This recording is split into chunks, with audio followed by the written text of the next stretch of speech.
What's up, ladies and gentlemen of YouTube? Boogie298 coming at your live once again through the power of the internet. It's that time of year again. It's the Game Awards time. And I'm going to do this as I have in previous years. I'm just going to go through the list with very little editing and talk about the games that I played, talk about what I think about those games, and who I think is most likely to win. For those of you who want to watch the Game Awards, you'll be able to watch them this year on December the 10th. And it's going to be one of the first years that I haven't been to the Game Awards since I won Trending Gamer back in, 2016. Yes, that's weird. I own the same award that Ninja won at some point. I don't know why the website's kind of laggy for me here, but there we go. Starting off with Game of the Year. And I'm not surprised by any of these choices. But the most surprising thing, I think, 6 months ago, I would have told you Cyberpunk would have been Game of the Year. But it's not on the list because it got delayed past this point. And just like any game that came out afterwards, it will be eligible for next year's awards. The same way Smash Brothers was eligible for the next year after it came out. So that's always one of the weird things about the Game Awards. But taking a look at these games, we have Doom Eternal, which I played, but I'm just going to be honest with you, I didn't enjoy as much as the Doom 2016 or 2018, whenever it came out, I can't remember. Final Fantasy VII Remake, which was one of my most hyped games of the year. Started playing it, played a few hours of it, couldn't get into it, haven't finished it. I'm hoping to finish it by December the 10th. Ghost of Tsushima, which is my vote easily for Game of the Year. This is easily the best game I played this year. And we'll talk about that. I know that's going to be controversial. Hades, which is a smaller indie game. But I like to see it here with the big boys. I mean, look at who all is up here. You've got Bethesda and id. You've got Square Enix. You've got Sucker Punch. You've got Nintendo. And you've got Naughty Dog. And these folks over at Supergiant Games, which made possibly the best rogue-like game of all time. If you haven't played this game, you absolutely should. If you own a Nintendo Switch, it's a great place to play it. Animal Crossing, in a lot of ways, could be considered Game of the Year, not because it's a great game. It's not that great of a game. It's because it captured the world's imagination. This game is on record to sell 30 million units. That is incredible. I mean, so many people, including myself, use this game as a way to survive being shut in their homes during quarantine. So I think this game deserves to be on this list. I don't think it deserves to win it, nor do I think it will. And then finally, The Last of Us Part 2. And I'm going to talk to you very briefly about Last of Us Part 2, which is a game that I played through and completed. But I want to make it very clear, it's not a game I enjoyed. It's not a game I enjoyed, and that's why it won't be my Game of the Year. Now, when we're talking about what potentially is the Game of the Year, the most talked about game, that might be Game of the Year. The biggest Game of the Year, the one that sold the most, the one that made mainstream success, that would be Animal Crossing. The most fun game might be Ghost of Tsushima. The best story, that would be Last of Us 2. It all comes down to what you want in Game of the Year. Here's why I will not be mad if Last of Us 2 wins Game of the Year. Because it had a huge impact. I played through that entire game. I enjoyed the gameplay portion. I despised the story. The story made me sad and lonely and miserable, and I just did not enjoy it. That said, could it win Game of the Year? Yes. Will I be upset if it does? No, because I can't get that game out of my mind. The things that happen in that game will stay with me forever. So it might very well be Game of the Year. And if it is, I'm going to be okay with that, though I know some of you will not. Best game direction. Here we have Final Fantasy VII. We have Ghost of Tsushima, which, again, if Ghost of Tsushima does not win Game of the Year, it should win something. I'm not expecting it to sweep or anything, but it's definitely going to win prizes. Hades was an excellent game direction, but we've seen that direction before. Last of Us Part 2, I think, went in the wrong direction, in my opinion. Half-Life Alyx I have yet to play, though I just bought an Oculus Quest 2, which you can use for Steam VR, so I'm going to purchase this and play it very soon. I've watched people play it, though, and I'm amazed with that game. If I were going to vote here, I would probably lean towards Ghost of Tsushima or Hades. But I'm curious as to what you'll vote for. I expect to see your votes in the comment section. I want to know who you're voting for. Best narrative. Now, see, here's where I will give it to The Last of Us Part 2. Even though I didn't enjoy the narrative, I could absolutely see them getting it here. But we have 13 Sentinels, Aegis Rim. I did not play this. Final Fantasy VII Remake, which, again, while I did not play all the way through it, I've seen the spoilers. I know how this plays out. I have to say, very, very interesting take on it. I do need to finish this game. Ghost of Tsushima has an incredible narrative. That's really what made the game good. The combat was good, the gameplay was good, the world design was good. They took a lot of really interesting directions. That's why I would probably give it best game direction over best narrative, but the narrative is very good as well. Hades, surprisingly, has a very good narrative as well. So, again, I would lean towards, if I was going to give Last of Us 2 an award, this would be the one I would give it. I would not give it Game of the Year. Best art direction, Final Fantasy VII Remake. We're seeing a lot of repeats here. Ghost of Tsushima, Hades, Ori and the Will of the Wisp, and Last of Us Part 2. Here's where I would give Hades its nod if I were picking all of these. Hades is gorgeous. I mean, it's hand-drawn graphics. It looks like a cartoon. It looks like you're playing a cartoon. Why would you not give that best art direction? It deserves it, absolutely. Ghost of Tsushima also has an incredible art style. Again, the UI and the way that you go places, the way that you're directed to places, the way the quest markers, everything about it is very well designed. There's no bad pick here. Ori and the Will of the Wisp is a good choice here as well. Again, a game I haven't sat down to complete yet, but it is a game I've seen played quite a bit. A lot of these games I don't take the time to play. I take the time to watch them get played while I do other things. That's kind of my life these days as an old man. Best score in music. Doom Eternal has an incredible score. The music for it is absolutely incredible. It could easily win it here. Final Fantasy VII Remake has an excellent score as well, and collecting all of the old music in that game and remixes in that game is really one of my favorite things to do in my limited playtime that I've experienced with it so far. Hades, surprisingly, has an excellent soundtrack. That final boss fight has such an excellent soundtrack. It's really good. I don't remember anything about the Last of Us 2 soundtrack except for that really cool cover of that song. If I ever were to lose you, I'd surely lose myself. I don't know where I would put this. I'd like to give it to Doom Eternal. That's probably my vote. Best audio design. Ooh, okay. All right. Well, we have a new contender here, Resident Evil 3, Last of Us Part 2, Ghost of Tsushima, Half-Life Alyx, and Doom Eternal.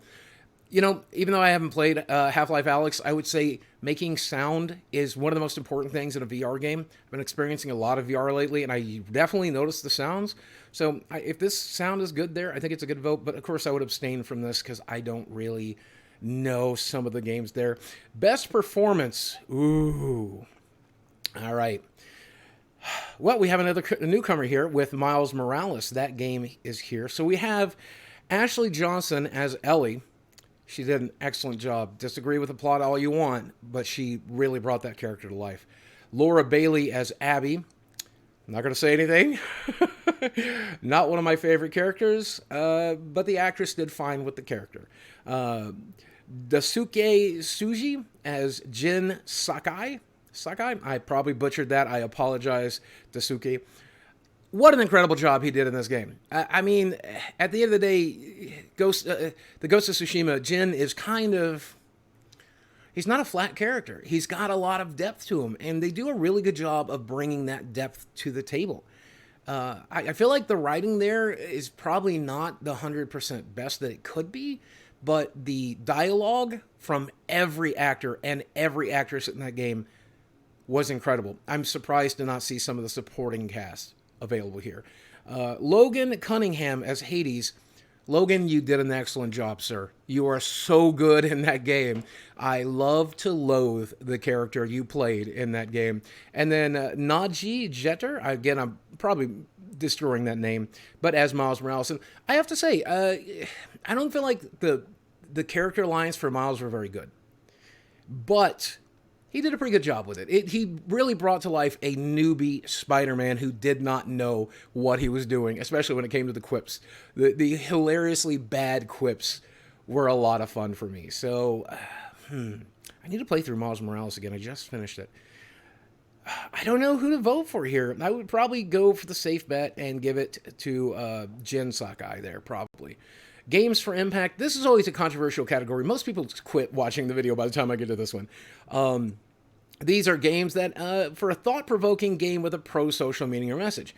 This is where I would put Last of Us 2 if I was going to put it anywhere. But whatever. If Found, have not played it. Kentucky Route Zero, have not played it. Spirit Fair, have not played it. Tell Me Why, have not played it. Through the Darkest of Times. Did you play any of these games? I have played none of these.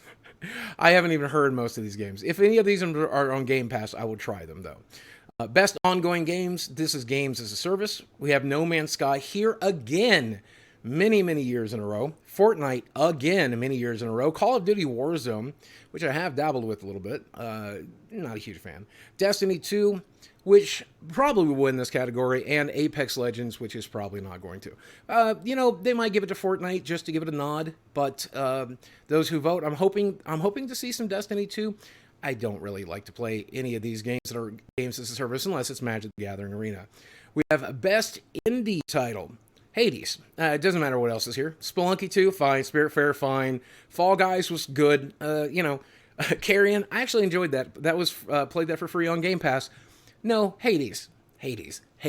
Go buy Hades. If you got nothing else from this video, what I'm telling you is to go buy Hades, especially on Switch, where it's really good.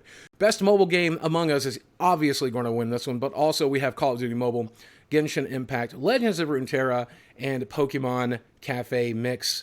Legends of Runeterra, if you are a Magic the Gathering player, a Yu-Gi-Oh player, a Pokemon player, and you're looking for a very unique free-to-play card game, Legends of Runeterra is a good one. When I say free-to-play, you never have to spend money on that game. Like, you can get decent decks for literally no investment. They are very generous with their weekly awards. Just play it for a month and you'll be able to build just about any deck you want to build. Really good game. My vote is still going to be for Among Us, though. That seems like a no-brainer to me. It's the game that brought the world together to love or hate that game. Best community support, we have Apex Legends, Destiny 2, Fall Guys, Ultimate Knockout, Fortnite, No Man's Sky, and Valorant. I've not dabbled with Valorant. That should be on my list. Kind of a wash here. I probably would vote for Destiny 2. They've done a lot to support the community since they split from Activision. So I would like to see them win something here. Fortnite continues to take care of its players as well. Fall Guys kind of dropped the ball in that regards. I feel like if they had patches out quicker and more game modes and more stuff to do, the game would have lasted longer. It's kind of fallen off. Best VR and AR. I'm just getting caught up on this.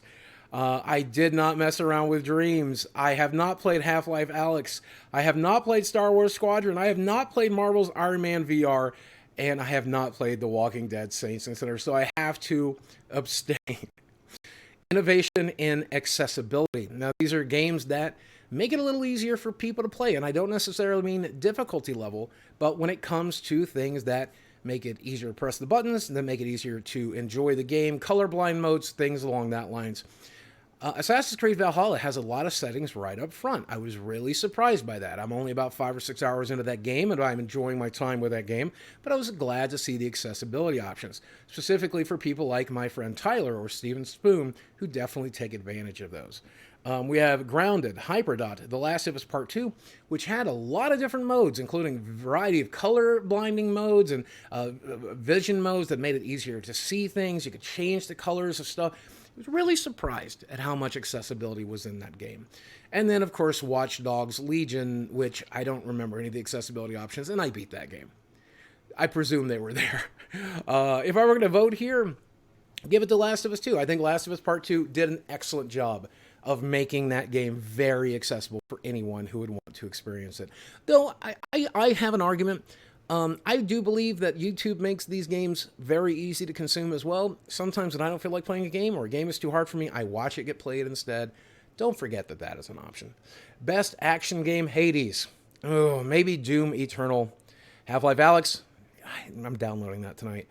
Neo 2 and Streets of Rage 4. Did not enjoy Streets of Rage 4. Only played like an hour of it, got bored of it. Hades or Doom Eternal, easily here. My vote would probably be for Doom Eternal because I feel like I haven't given it enough love. Best action and adventure game, Assassin's Creed Valhalla, Ghost of Tsushima, Marvel Spider-Man, Miles Morales, Ori and Will of the Wisp, Star Wars Jedi Fallen Order, and The Last of Us Part 2. Where has Jedi Fallen Order been on this list? This is the first time we are seeing it? That is nonsensical. That was an excellent game. It was an excellent Star Wars game.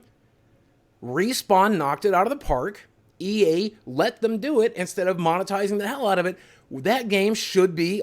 I forgot that it came out this year. That game should have been nominated for maybe even Game of the... I loved that game. Watch for my Game of the Year list. You're going to see Star Wars Jedi Fallen Order on it, I promise you. And that absolutely will get my vote here. Best role-playing game, we have Final Fantasy VII Remake, which seems like the no-brainer here. Genshin Impact Persona 5 Royale, which, just an additional content to Persona 5. I hate it when they repackage those games. Wasteland 3 and Yakuza Like a Dragon, which I have downloaded but have not yet played. Got that on my Xbox Series X. So if I was going to give it to anything here, Final Fantasy VII Remake seems like the no-brainer. Best fighting game, not a fantastic year for fighting games, was it? Mortal Kombat 11 Ultimate is a rehash of Mortal Kombat. Some probably not. Grand Blue Fantasy, One Punch Man, a hero nobody knows. Wouldn't that game be boring? I haven't played it, but wouldn't you just punch everybody once and win? Under Night in Birth EXE. Wow. I will abstain. Fighting fans out there, don't worry. I'm not going to throw my vote in on that because I don't know enough. Best family game. Seems like it would belong to Fall Guys. Crash Bandicoot 4 is here. Fall Guys is here. Mario Kart Live Home Circuit. Ugh. Minecraft Dungeons is here, which was an excellent game. Don't let anybody tell you any different. Yes, it's newbie Diablo. Yes, it's Diablo Light, but it was very fun. Paper Mario The Origami King. Got bored about halfway through that game. Give it to Animal Crossing. Animal Crossing deserves something. That's clearly got my vote. Best sim/strategy game, we have Crusader Kings 3, Desperados 3, Gears Tactics, Microsoft Flight Simulator, and XCOM Chimera Squad. I'm going to say that Microsoft Flight Simulator, I've not played any of these games, but I've seen them all get played. And the one that I would give it to in a heartbeat is going to be the Flight Simulator game. Because it does stuff that we have wanted Flight Simulator games to do for an eternity. Watching people fly around areas that I've been to, cities I've visited, has been phenomenal. Watch this game get played. I'll probably never download it. I'll probably never play it. But watching other people play it has been a joy. Best sports racing game, Dirt 5, F1 2020, FIFA 21, NBA 2021, Tony Hawk's Pro Skater 1 and 2. Give it to Tony Hawk's Pro Skater 1 and 2. A decent remake, honestly. Nothing amazing this year, and honestly, most of these sports games, I don't ever want them to give it to something like FIFA or NBA. Just repackages itself every year. Best multiplayer game, there's some real contenders here. Valorant, of course, Fall Guys, Call of Duty Warzone, Among Us, and Animal Crossing. I don't, as multiplayer as Animal Crossing is, I very rarely ever use it. Among Us is exclusively multiplayer. Fall Guys, Call of Duty, exclusively multiplayer across the board. So you can just call Animal Crossing out on this category. Again, you probably want to give it to something like Among Us, but I feel like Fall Guys will get rewarded. They need something, so I think a lot of people are going to vote for Fall Guys here. They deserve to be rewarded for what they did this year. Content Creator of the Year, this is the award that I kind of have, except back then it was called Trending Gamer of the Year. We have Alana Pierce, we have J. Ann Lopez, we have Nick Merckx, we have Tim the Tatman, and Valkyrie. And I gotta say, this year I know several of these creators. My vote here comes down to either Tim the Tatman or Alana Pierce. And I have to say, Alana Pierce continues to be one of my favorite people in the world. We've been friends for a while. She's very, very kind to me. We speak rarely in DMs.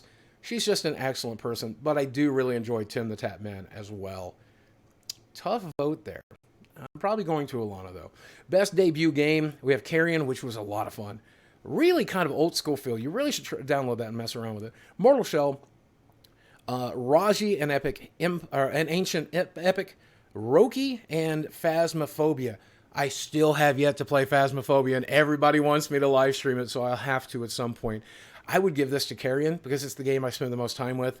That's probably where it'll go.